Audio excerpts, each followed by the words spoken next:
Welcome back to the story behind the story. I'm Brian Smith. Today I'm diving into one of the most raw, unsettling, and ultimately inspiring accounts in the Bible, the story of Job. Think of Job as the man who had it all: wealth, family, respect, health. And then, what feels like the worst cosmic experiment ever, he lost it all in the blink of an eye. But here's the truth. Job's story isn't just ancient history. It's a mirror held up to our own lives in the 21st century.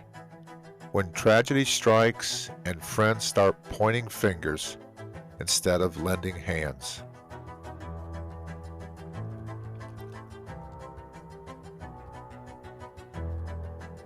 Who was Job?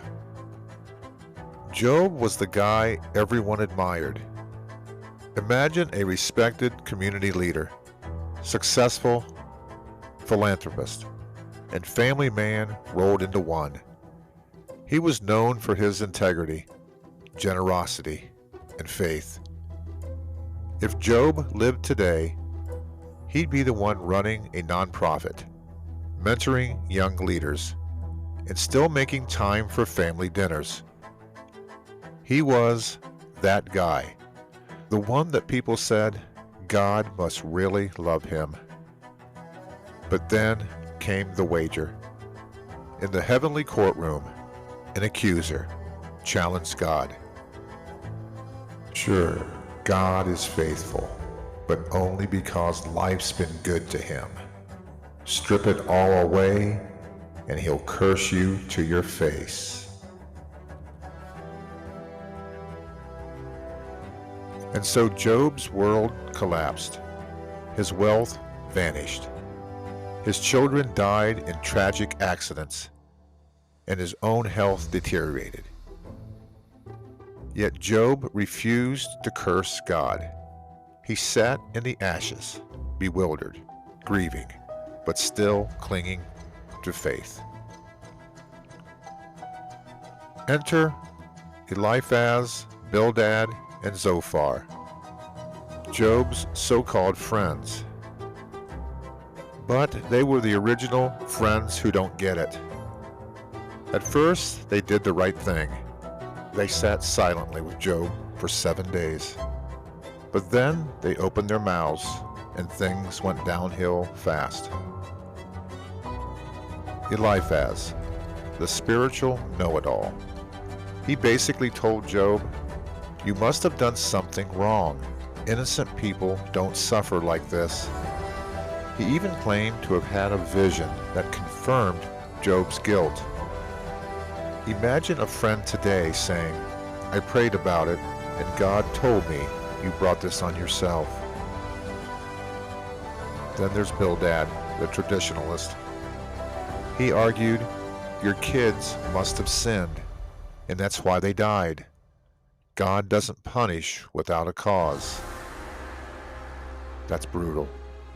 Bildad's words were less comfort and more condemnation, like someone telling a grieving parent, "Well, maybe your children weren't as righteous as you thought."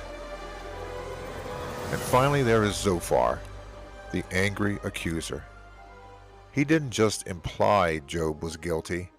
He flat out said Job deserved worse. He said, "Know this, God has even forgotten some of your sin."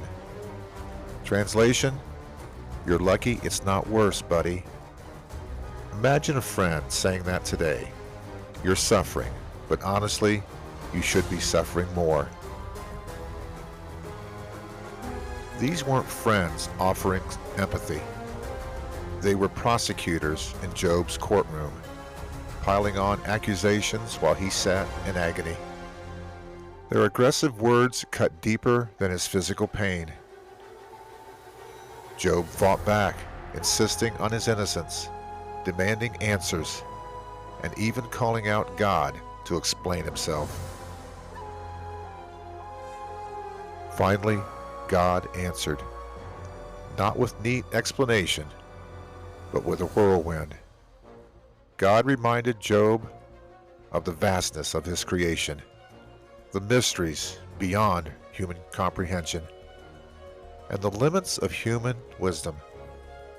Job wasn't rebuked for his honesty. He was honored for speaking truthfully. His friends, however, were reprimanded for misrepresenting God, and in the end, Job's fortunes were restored to double what he had before. And that's the story behind the story of how Job overcame family tragedy and friends' failures to trust in God. I hope you found it as fascinating as I did. The echoes of the past are waiting to be heard. My name is Brian Smith, and we are history.